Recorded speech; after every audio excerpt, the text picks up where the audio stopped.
Salam sejahtera bagi kita sekalian. Assalamualaikum warahmatullahi wabarakatuh.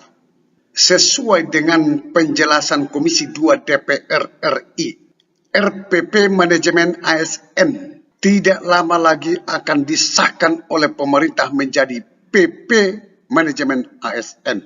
Ini berarti apa yang tertuang di PP Manajemen ASN itulah yang dilaksanakan, termasuk penataan non-ASN menjadi P3K.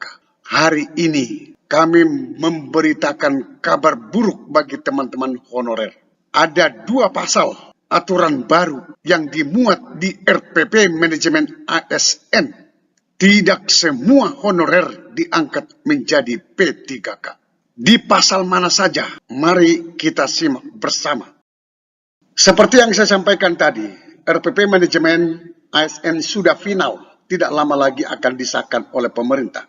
Khusus untuk penataan pegawai non-ASN ataupun tenaga honorer ada di bab 15. Di bab 15 itu dirincikan semua bagaimana cara ataupun mekanisme penyelesaian tenaga non-ASN.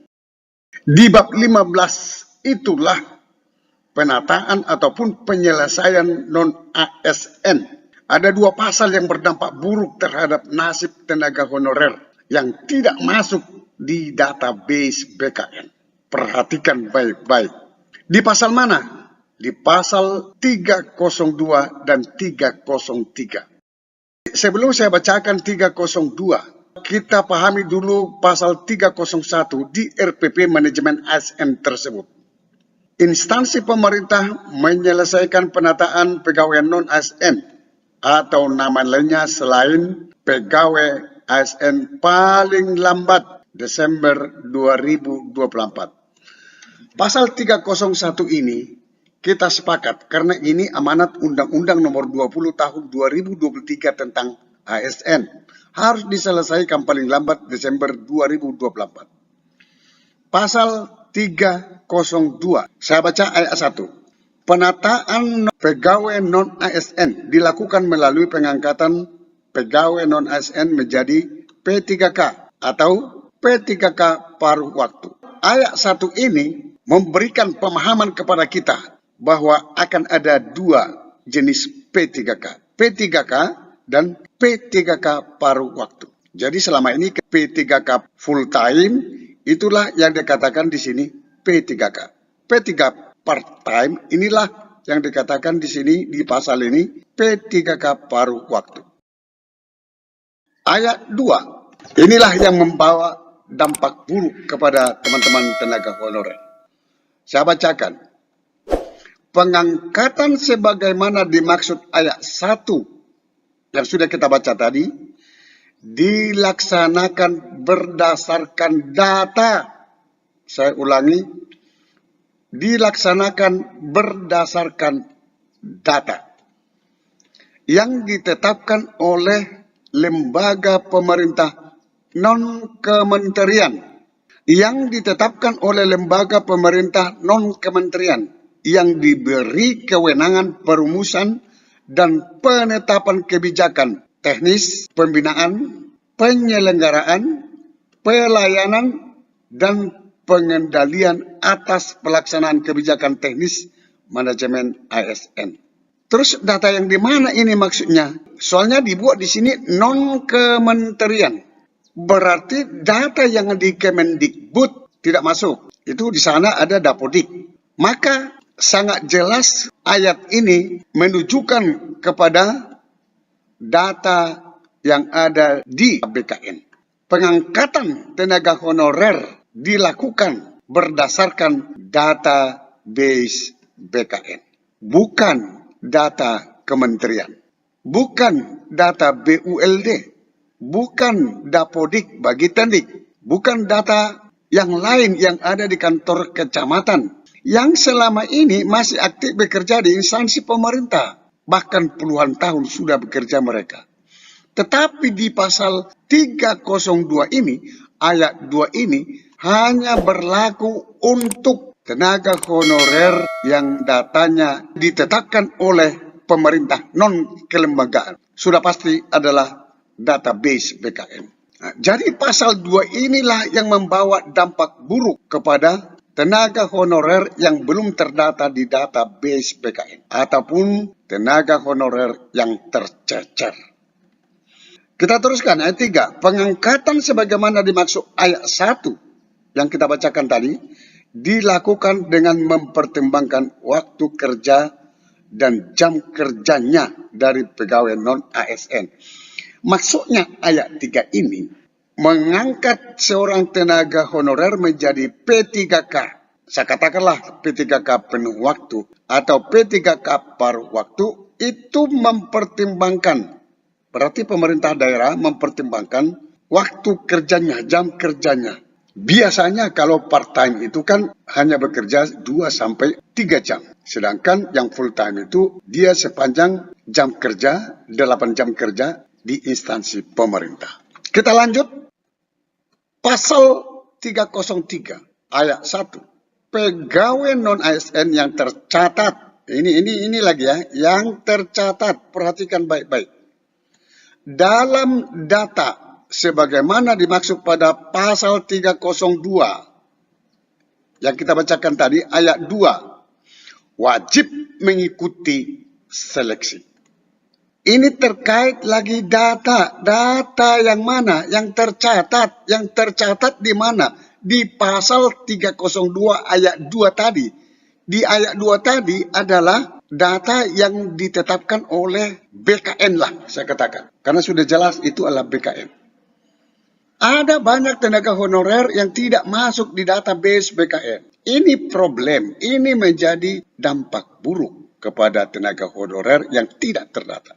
Jadi harus tercatat dalam data sebagaimana dimaksud pasal 302 ayat 2. Wajib, perhatikan ini wajib, mengikuti seleksi P3K tahun 2024. Ini kata-kata wajib ini supaya diperhatikan oleh teman-teman.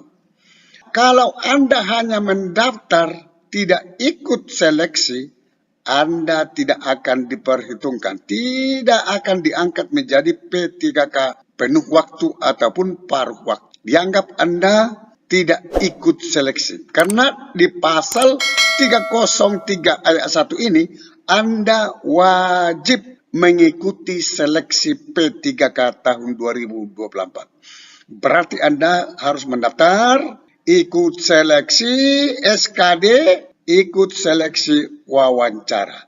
Baru Anda dipertimbangkan menjadi P3K. P3K paruh waktu. Kalau tidak, Anda tidak akan dipertimbangkan. 2. Seleksi sebagaimana dimaksud pada ayat 1 yang kita bacakan tadi ya, dilaksanakan sesuai dengan tahapan pengadaan sebagaimana dimaksud pasal 53. Ini sejalan dengan aturan. Ayat 3. Dalam hal pegawai non-ASN sebagaimana dimaksud pada ayat 1 tidak termasuk dalam penetapan kebutuhan P3K 2024. Pegawai non-ASN tersebut diangkat menjadi P3K paruh waktu berdasarkan usulan instansi pemerintah. Apa artinya ayat 3 ini? Bagi teman-teman honorer yang tidak masuk dalam penetapan formasi, tidak mendapat formasi P3K full time, itu maksudnya, maka Anda bisa diangkat menjadi P3K paruh waktu berdasarkan usulan instansi pemerintah. Berarti berdasarkan usulan bupati, wali kota, gubernur. Jadi di ayat 3 ini pun tenaga honorer yang tidak masuk di database BKN ataupun tenaga honorer yang tercecer datanya tidak masuk di pasal 303 ini.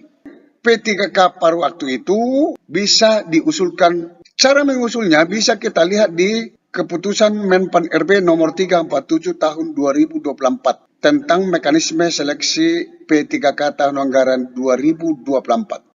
Di keputusan ke-33, dalam hal pelamar telah mengikuti seluruh tahapan seleksi P3K, namun tidak dapat mengisi lowongan kebutuhan, dapat dipertimbangkan untuk menjadi P3K paruh waktu. Yang tidak diangkat menjadi P3K penuh waktu ataupun tidak memenuhi lowongan formasi dapat dipertimbangkan untuk menjadi P3K paruh waktu. Inilah yang saya kritisi, istilah kata dapat ini. Kalau istilah kata dapat, berarti tidak ada keharusan. Artinya, tidak wajib diangkat tenaga honorer tersebut menjadi P3K paruh waktu. Karena hanya dibuat istilah kata dapat. Supaya bisa terjamin nasib honorer diangkat menjadi P3K, kata dapat ini harus diganti dengan wajib.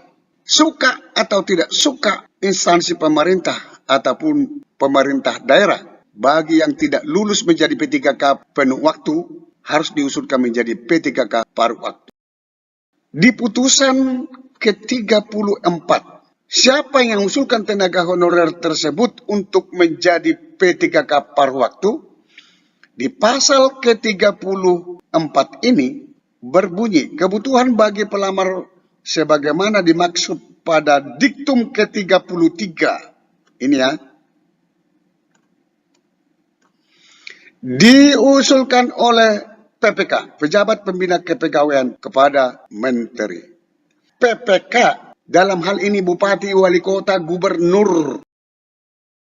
Pertanyaan, karena selalu dikatakan tadi di RPP Manajemen ASN harus data yang ditetapkan oleh lembaga non-kementerian, artinya PKN. Terus bagaimana penyelesaian nasib tenaga honorer yang tidak terdata di database PKN? Bagaimana nasib mereka?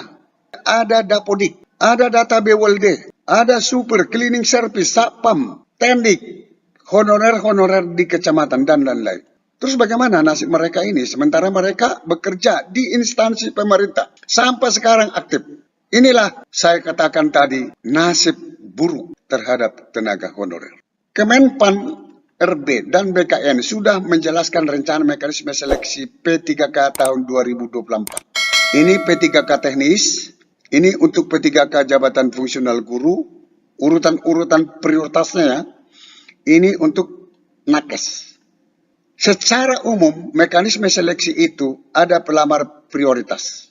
Kalau di jabatan teknis tidak ada pelamar prioritas. Masuk dia pelamar XTHK 2. Ini XTHK 2 untuk jabatan teknis. Untuk seleksi P3K teknis. Baru ada lagi kuota masuk ke non-ASN yang terdata di database BKN. Keempat, ada lagi kuota, maka diambil oleh non-ASN yang aktif bekerja pada instansi pemerintah. Di sini disinggung masalah tenaga honorer yang tidak terdata di database BKN. Tetapi anehnya, tidak connect dengan pasal 302 ayat 2 yang di RPP Manajemen ASN. Sedangkan PP itulah yang dilakukan, PP itulah yang dilaksanakan, bukan persentase ini. Maka sebaiknya pasal 302 ayat 2 itu harus ada kata-kata untuk non-ASN yang aktif bekerja pada instansi pemerintah. Biarpun dia tidak terdata di database BKN, tapi dia masuk dalam pertimbangan untuk menjadi P3K paruh waktu. Saya melihat menjajaki media-media yang terkini. Di jpnn.com memang memuat 2 pasal RPP Manajemen ASN final, bikin honorer tercecer, kalang kabut, cermati isinya. Ini ditayang pada hari Kamis 12 September 2024. Cermati isinya, seperti yang saya jelaskan tadi. Ini isinya itu di bab 15, seperti yang saya jelaskan tadi. Namun ada 2 pasal yang bikin honorer tercecer alias tidak masuk database BKN. Yang saya jelaskan tadi sama. Pasal 301, pasal 302, sama juga. Ini pasal 302, pasal 303, sama dengan yang kita bahaskan tadi. Semoga teman-teman bisa memberikan masukan kepada pemerintah, DPR RI, dalam hal ini Komisi 2, agar ada perbaikan di pasal 302 ayat 2 tadi. Sampai ketemu pada video berikutnya di channel ini. Jangan lupa dukung terus channel ini dengan cara klik subscribe, like, dan loncengnya. Semoga bermanfaat. Wassalamualaikum warahmatullahi wabarakatuh. Shalom.